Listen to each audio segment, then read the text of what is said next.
What's up, everybody? Moto Jimbo here, out for a little spin today.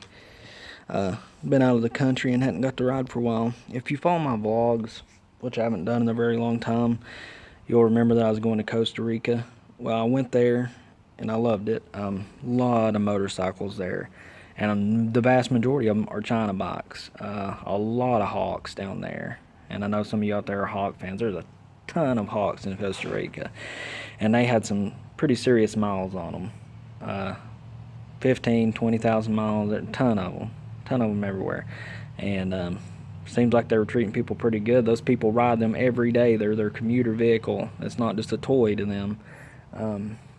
But yeah, just goes to show you, if you take care of your stuff, it'll take care of you.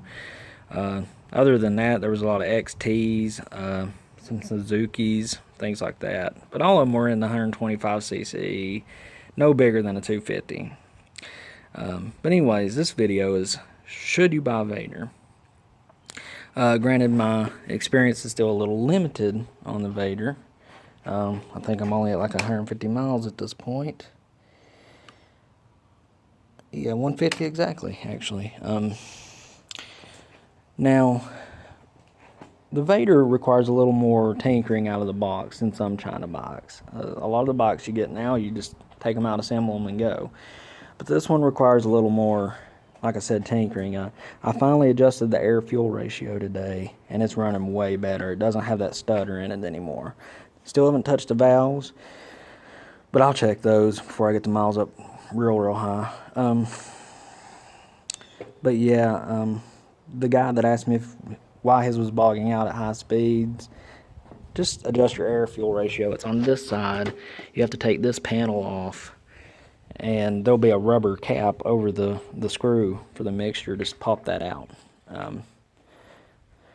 But yeah, we're past the days of China bikes when they just strand you beside the road. But you know, I can remember getting stranded on Chinese bikes. You're pretty much past that point now. You're going to have some, you know, minor headaches and stuff, but nothing like that, unless you abuse the bike. Now, I've seen some people on Chinese bikes on here, they just run the hell out of them, they drop them, they crash them, they break shit all off of them, and then they say, it was a shitty bike. Dude, you were terrible to your bike. Of course it broke, okay? Treat a Chinese bike like it's a Chinese bike. Don't get out there and expect to beat it to death, jump it, wheelie it, all this stuff, and it to hold up. It's not going to happen. They're just not built to take that stuff. But if you want something like that, buy Grom. Don't buy this. Your engine mount, your engine bolt will break. All kinds of stuff will happen to you, and you'll just claim it's a crappy bike. Use it for what it's intended for.